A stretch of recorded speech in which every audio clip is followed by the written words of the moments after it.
Hey guys, I know, it's been a while since I vlogged.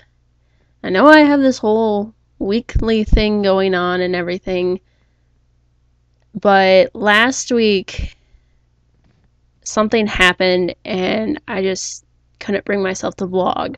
Not to mention the fact that the internet was down on that day anyways. But I'll tell you about that right now, actually. I'll tell you about that right now.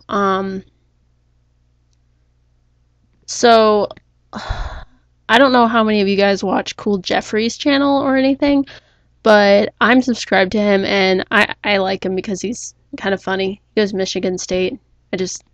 He's an interesting guy.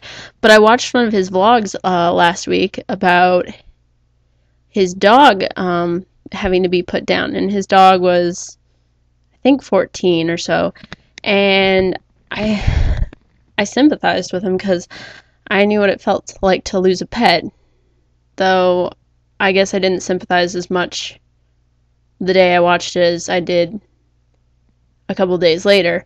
Um, Last Thursday, so a little more than a week ago because it is Friday, my mom called me and she asked me if I could open up the greenhouses. Sorry, I was thinking about that.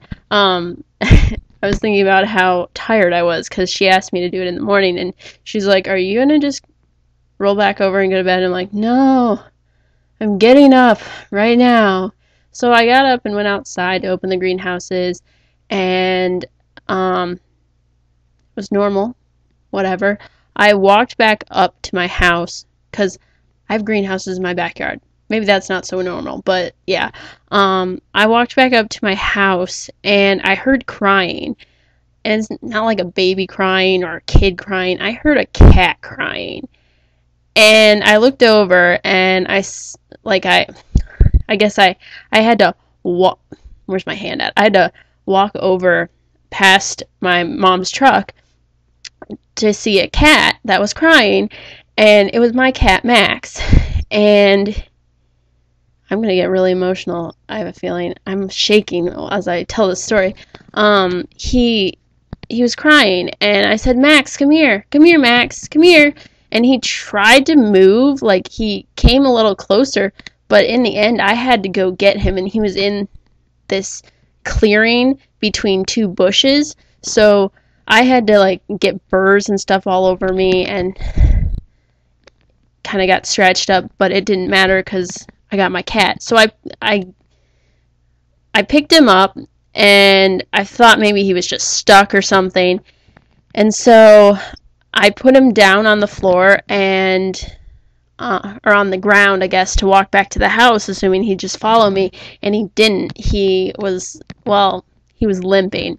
And so I was like, oh my gosh, I think my cat just broke his leg because he had spent the night outside. So, and around 3 a.m. or so, I had heard cats fighting because my window was open because it's really unusually warm in Michigan right now. So I heard cats fighting in the middle of the night, and I freaked out and thought it was my cat, but I don't know if it was. So anyway, I brought the cat in the house and I watched him. He was like limping around, and all he wanted to do was sit or lay down. And so I ran upstairs and got my phone, and I was like, "Mom, I think Max broke his leg." And so she told me that she was going to call the vet, and the vet couldn't see him until tomorrow. She didn't want to take him into emergency. She didn't think it was that big of a deal because she wanted to take a look at him. So I basically spent the whole day watching my cat because I was kind of freaked out, and I just didn't want him to, like, I don't know, I just couldn't do anything else. I just didn't want to see him hurting, and I just wanted to be a comfort to him and everything like that. So I was talking to my brother later in the afternoon. Like, our internet was down, and I think that looking back now, I think that the internet was down for a reason, because if it hadn't been down, also if I hadn't woken up, I probably wouldn't have found my cat in the condition I did. at that time. But if the internet hadn't been down, I probably would have been on the internet all day. I was kind of frustrated that the internet was down, but at the same time, I'm glad that it was down because I got to spend time with my cat. You can kind of see where the story's going, I'm sure. But I put my cat, as I was talking to my brother about thinking that his leg was broken. I couldn't figure out which leg was broken, so I stood him up, and he both of his legs folded underneath him, like kind of, it was his hind legs, so they folded back like this, and that wasn't normal. And my brother thought maybe that both his legs were broken. By the evening, my cat was laying peacefully, I guess, underneath the table, and my mom started to think that maybe he had gotten hit by a car. And I'm like, how does a cat his size get hit by a car and survive that? That would just be a miracle. I was hoping that it was a broken leg or something that could be fixed. But we finally decided to take him into the emergency vet, and when we got there, the vet was checking to feel his pulse in his legs, and there was no pulse, and he said that my cat had an embolism in his leg. He threw an embolism. I think it's called a saddle embolism. It's where a blood clot, instead of going up to the brain and stroking him out, it goes down to his legs, down to like the part, like, I don't know how to explain it, like the section where it'll like cut off the blood supply to both legs. So he lost feeling in both his legs, and they were like, well, you could take him to MSU and have them get the clot out, but I don't know all those medical terms.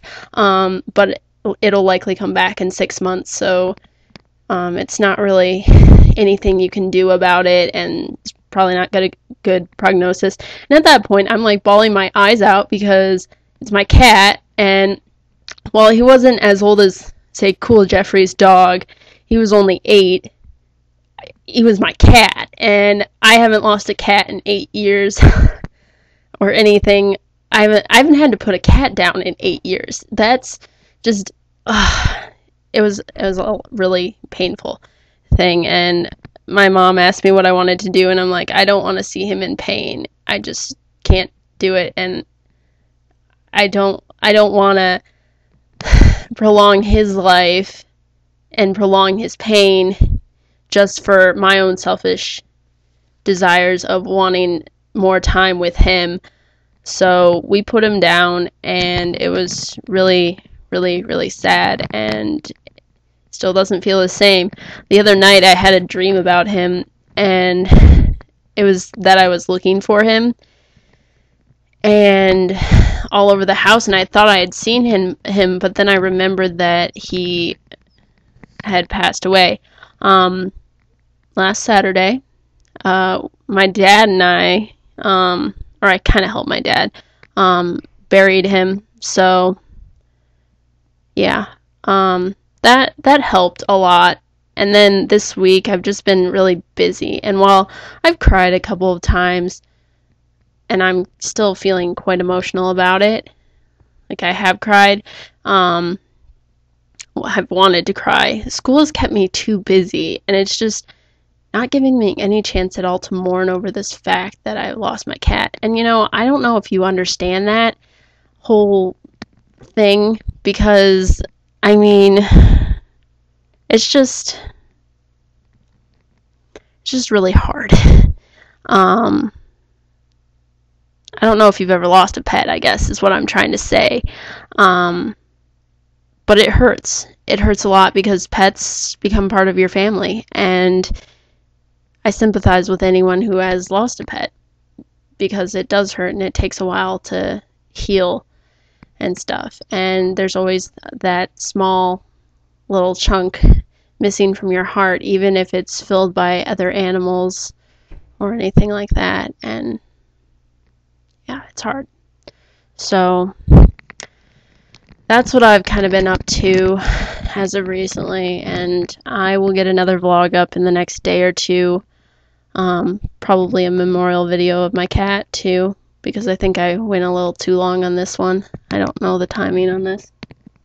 It doesn't tell me the time on this video, so I'll probably get another video up later of pictures of my cat and stuff, and just miss him, you know? Just miss him. So, sorry to rain on your parade if you were having a good day and you just watched this and everything, but sympathize, you know? It'll get better. The biggest thing I'd like to say about pets and people in general is that, and this is what my cat made me realize, is that you shouldn't take it for granted. Don't take anyone for granted because you never know when you're not going to see that person or that animal again. You just don't know. Like, they could die tomorrow. So don't take life for granted. Live life to the fullest every day. Yeah, do that. But yeah, I'll talk to you guys later. See ya.